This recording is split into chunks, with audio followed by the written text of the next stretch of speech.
brothers and sisters. Well, we might keep that. We might keep that.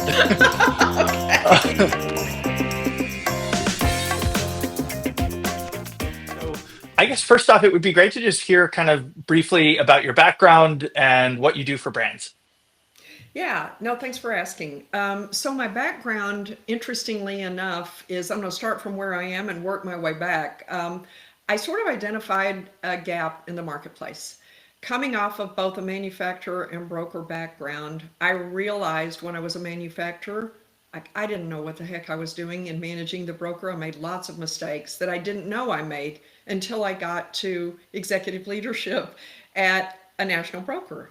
Then I could see, like, oh my gosh, I did this all wrong when I was there.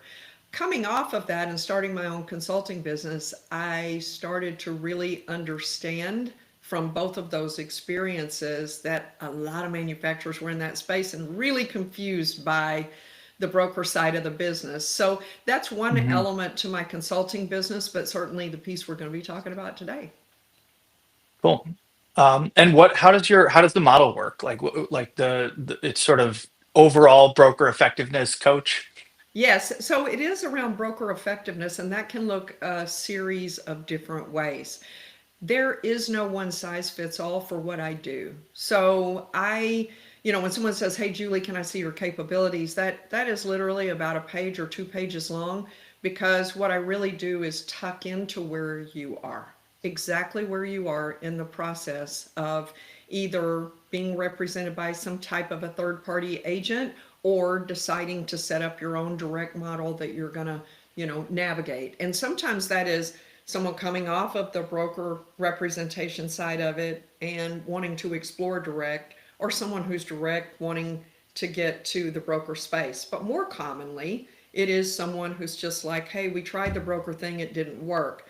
That's sort of like, throwing it all away because one element didn't work, and sort of the idea that they're all the same. They're definitely not. So I think there's some, things people probably consider as fact that is based on their own experience. So as I start to peel that back, I might be helping someone RFP their business and running that RFP on the broker manufacturer side. And then the other part of it is hey, love the one you're with. You've really got a great broker for your brand and your category and the way your sales force is set up. Let's talk about how to drive effectiveness in that space rather than just saying, hey, the broker thing didn't work for me. Yeah, makes sense. I mean, I think we see the same thing with CRM and we see it with prospecting where someone will at some point have tried it and then decided we're not a company that does CRM or we're not a company that does prospecting. Right.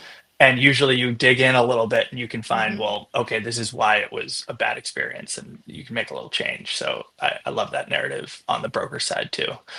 Um, the landscape of brokers is like almost like an inside baseball thing for major manufacturers. There's all this kind of back and forth on who's purchased who, and so I know it's changing a lot, but I don't know that a lot of smaller manufacturers are aware of the sort of seismic shifts in the broker landscape. What's going Right. on? You use the perfect terminology, seismic shifts.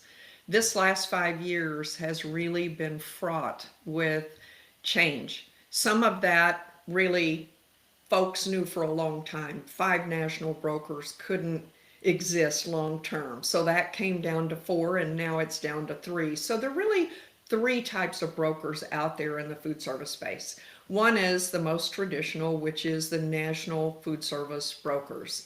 That is your affinity groups, your core, your action. So those are the three big national traditional. Then there are the national non-traditional, which are more of like a co-op, like someone like Sales One. That would consist of Portillo and Food Sales East and others that make together a national footprint for those who are wanting that. So that is sort of the non-traditional national model. Also in there are more of what I would call the fractional selling models, which some of which are also national.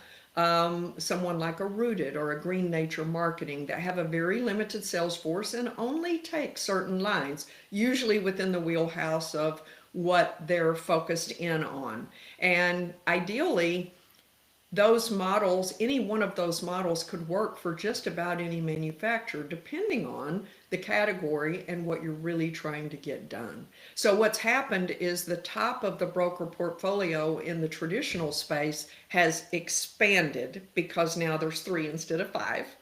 That has pushed a lot of folks that were in tier two down to tier three, and people who are incoming into a national broker, the requirements being much higher as a cost of entry to get in than what it was in the past. And then sort of the last piece of that is there are still some really good, really great regional brokers out there that are absolutely killing it in their regions, have not jumped on the consolidation happening in the market. They're making big waves for their brands and making good profit along the way. So how big do you need to be to work with a national broker? Like, is there a sort of rough cutoff? And how do you think about how do you advise Yeah, folks on like yeah, national, regional specialty? yeah. Great question, Reed. No one really wants to talk about this out loud, so I'm glad you asked the question. You always ask the good questions that that need to be asked.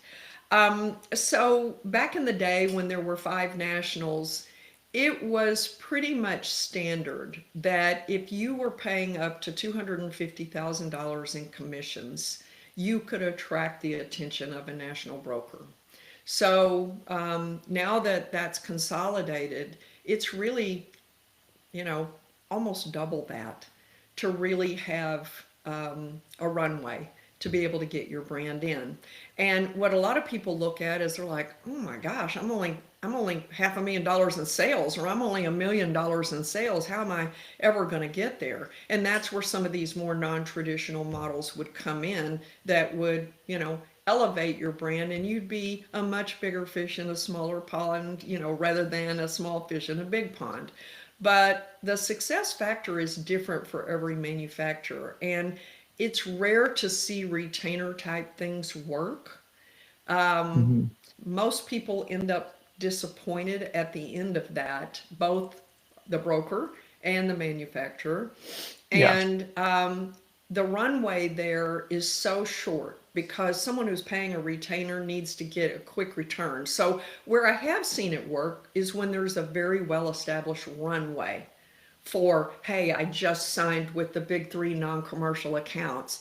I just picked up 20 points of distribution at Cisco or at US Foods or one of the majors that serve those non commercial accounts. Or I just landed some chain business that I'm very willing to pay brokerage on instead of excluding it from the brokerage. So there are dynamics. There is no hard and fast rule, but I can tell you with the hundreds of lines that I've seen both as being part of the broker world and since I started my own consulting business, I can point to one that's had success with a retainer.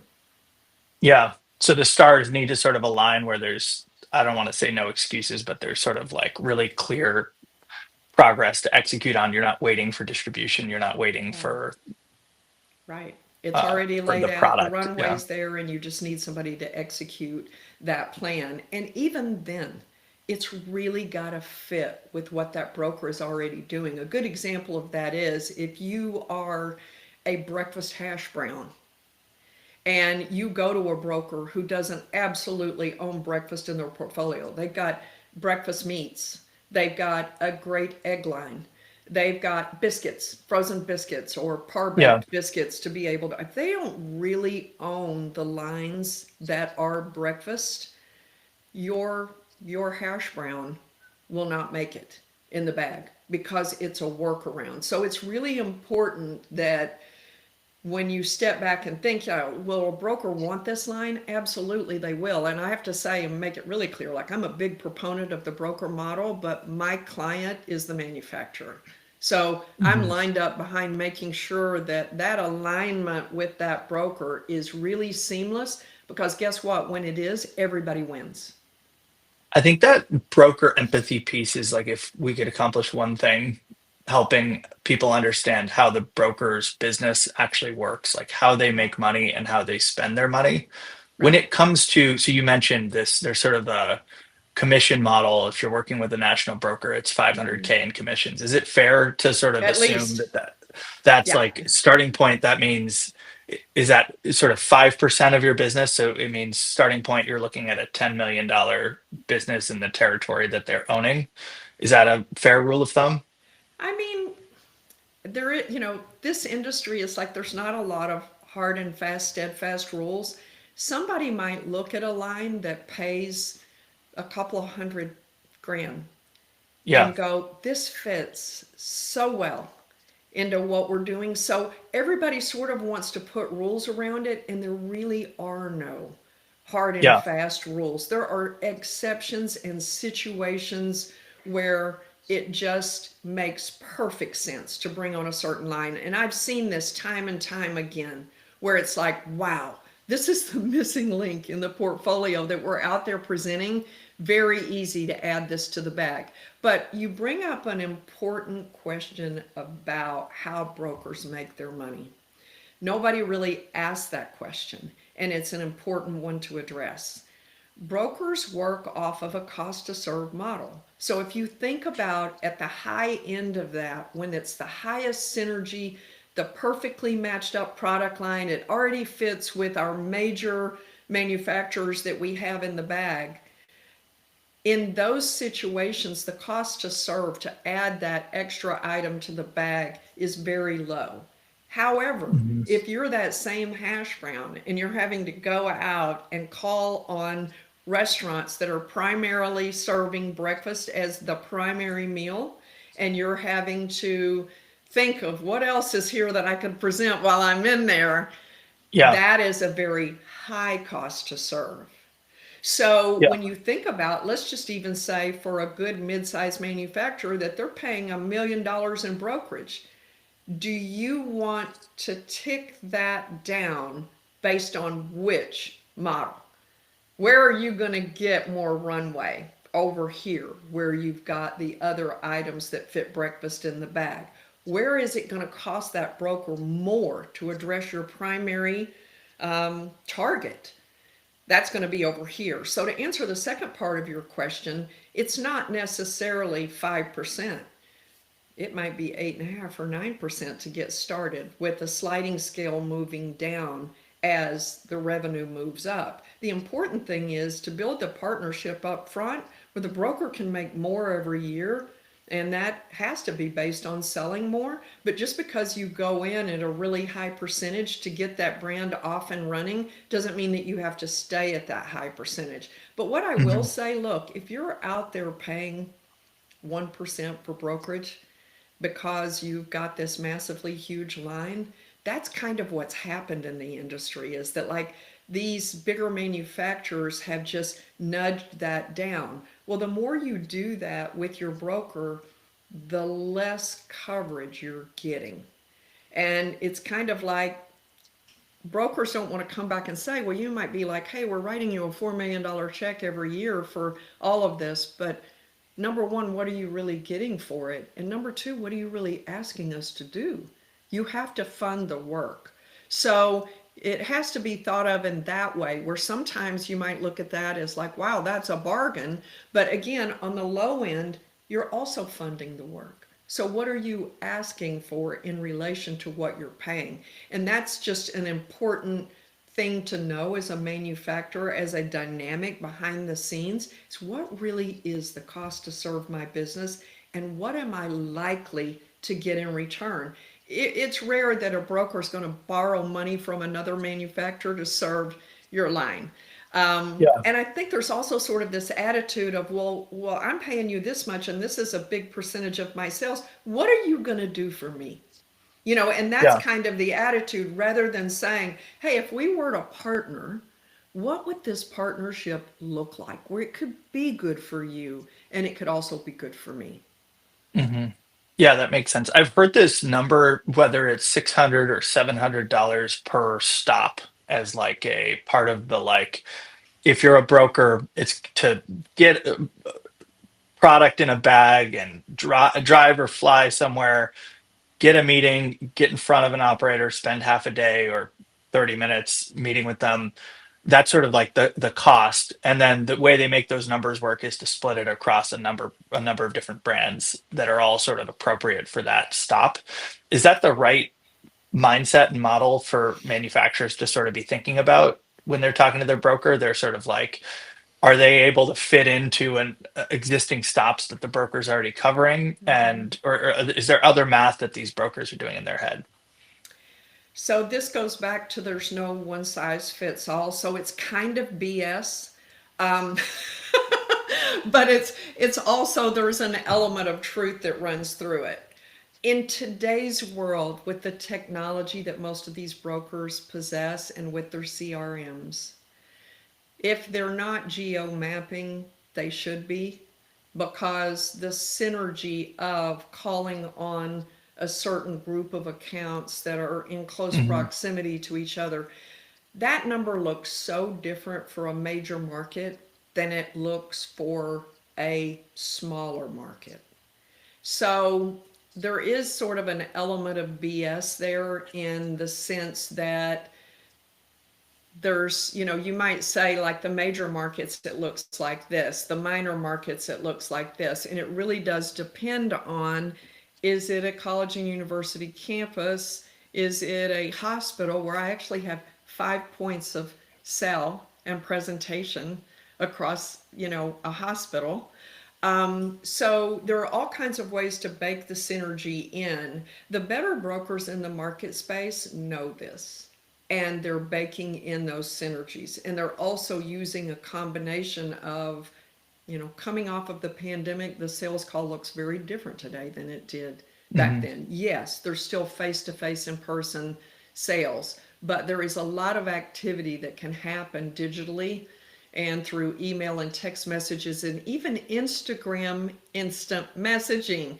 I'm Hmm. seeing more and more operators using that in this space. So the brokers that can navigate the chosen communication methods of their customers should be included in the CRM. How does this person prefer to correspond? If it's text message, guess what? You've just built that much synergy into it. If it's email and you know that guy or gal is going to sit down at the end of the day and answer that, there's so many dynamics that go into this.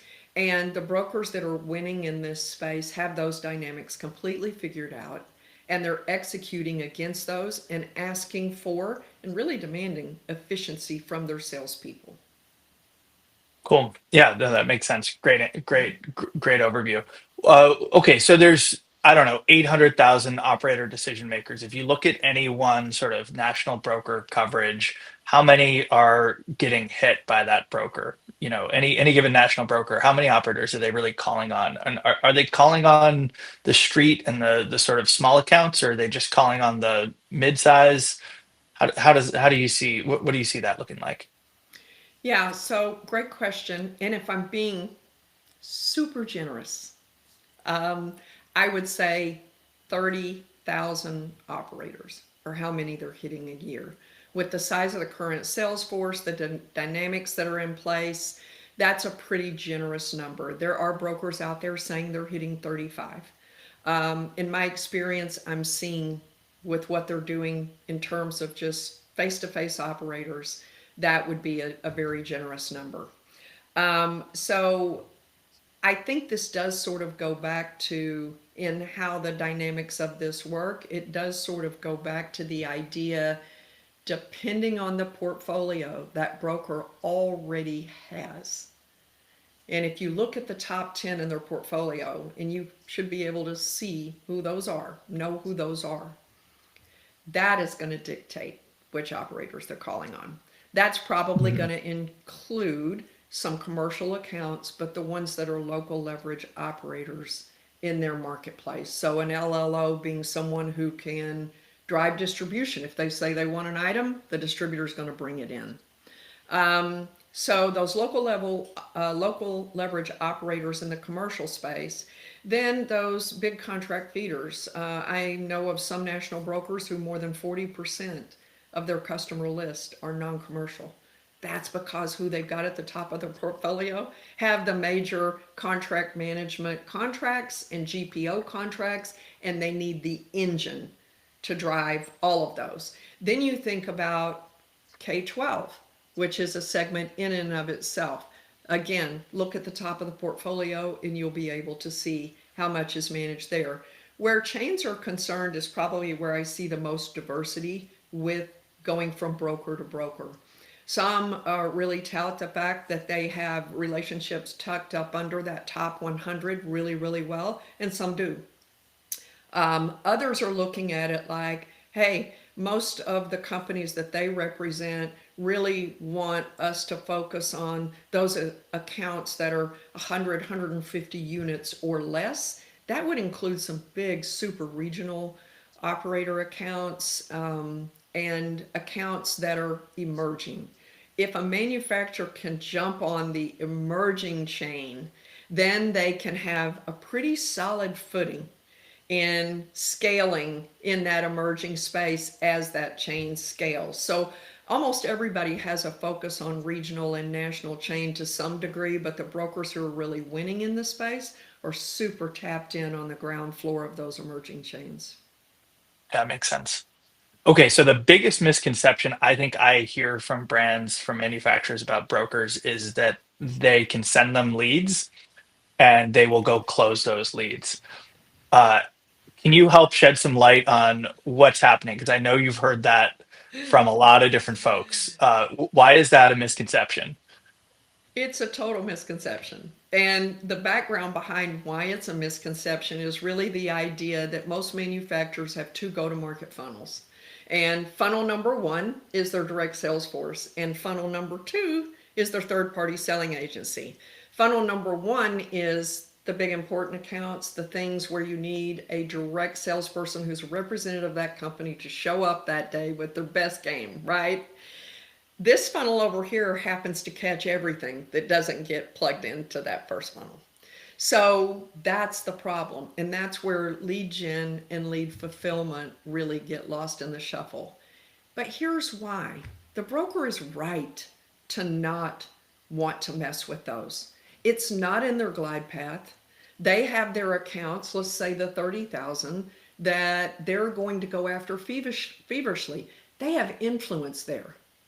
They can walk in and that person is known as the XYZ person because they know that's a big line with that broker. That operator knows that broker's got leverage with the distributor, they got leverage with the manufacturer, they can maybe go get them a deal, all of those things. So that's a really important person in the process. You gonna put that person making cold calls?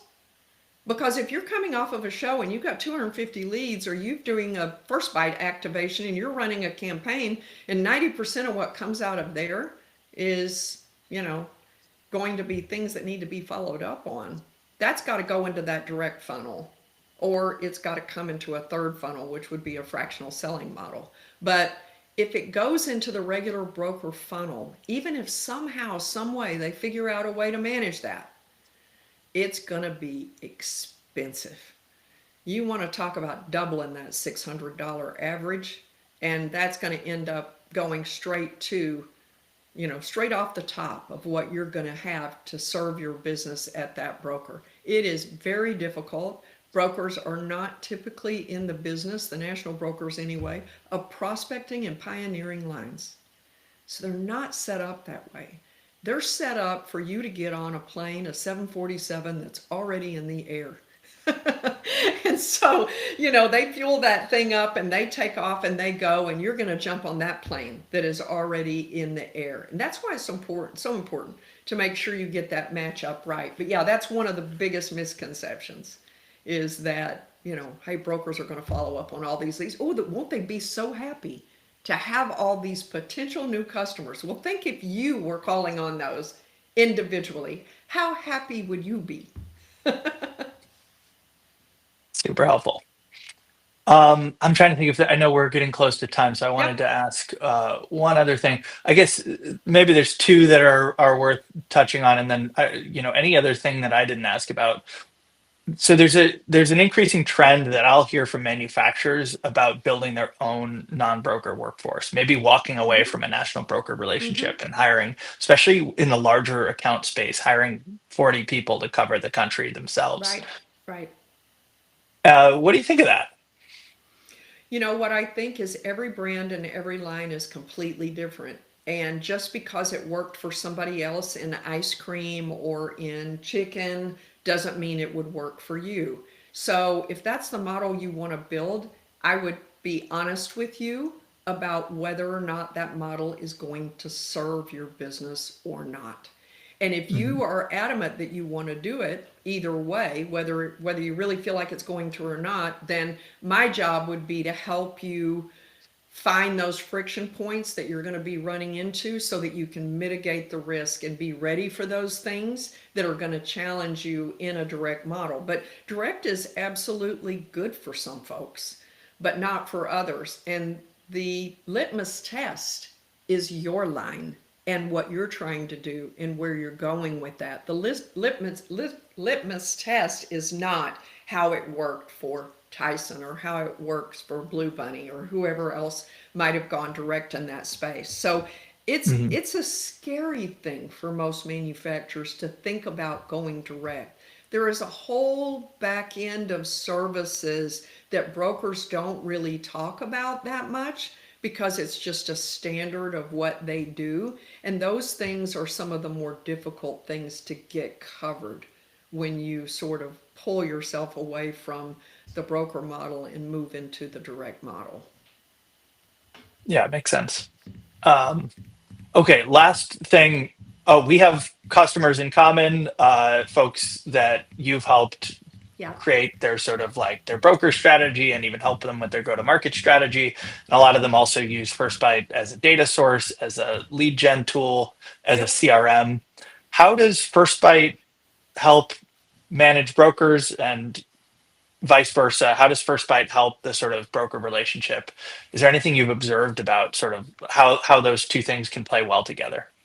Yeah, there's a great way for them to play together. And if we think about going back to the model of the go-to-market funnels and there being two funnels, they're really, for most businesses that are of any size at all, there should be a third funnel.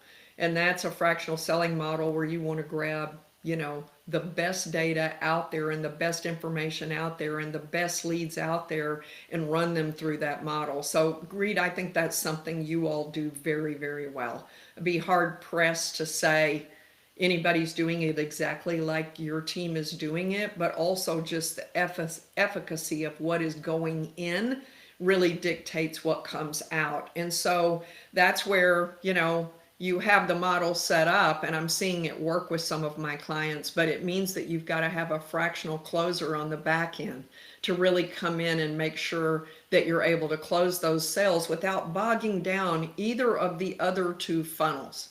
So I think Mhm. that's the important piece. I'm invigorated by it because it really does fit into the pivots that the market has made these last years, both coming off of the pandemic and the consolidation at the top with the broker market. The way it all works together is you don't set those three funnels up as independent silos. You set those up as working with and for each other so that nobody feels like somebody else is taking a piece of business that belongs to them. So when it's really set up right, it works beautifully. Mhm. That's awesome. Yeah. Any hot takes, anything you want to share with the world about brokers? I think we definitely, I look to you as a source of sort of clarity and wisdom in the space. So anything I didn't ask about that you'd love to share with manufacturers? A last thought because I am almost at time, but a last thought that I would share is that brokers really want to win on behalf of manufacturers. They really want to win, but they're also in the business of shaking their heads yes. When a manufacturer asks for something, wants something, the broker is in the business of, where you have really good partnerships. I've seen, top leadership at brokers push back and say, you know what, that's not what we do. But I've seen too often that they try to figure out a way to do whatever the manufacturer is asking for instead of getting in the glide path. And because of that, they fail. And then the failure is much bigger than it would have been, how hard it is to say no up front. But I mean, most of these people that are in the brokerage business the heart of it is they want to really do right by the manufacturer. They need to be, in my opinion, leaned on even more to say, hey, you've got your eyes on best practices. If manufacturers went in with the idea of, let's collaborate on this and figure out together what the best foot forward, but too many folks are in there pointing their finger at the broker saying, this is how it's going to get done. And I hate the term broker beater, but there's still a lot of those people out there who are demanding things of brokers that brokers just, they're not set up to be able to do. But from what I can see, the heart's in the right place. I think it's a great model, and you know, big runway there for folks who know how to really get in there and drive those efficiencies. Awesome. Thank you, Julie.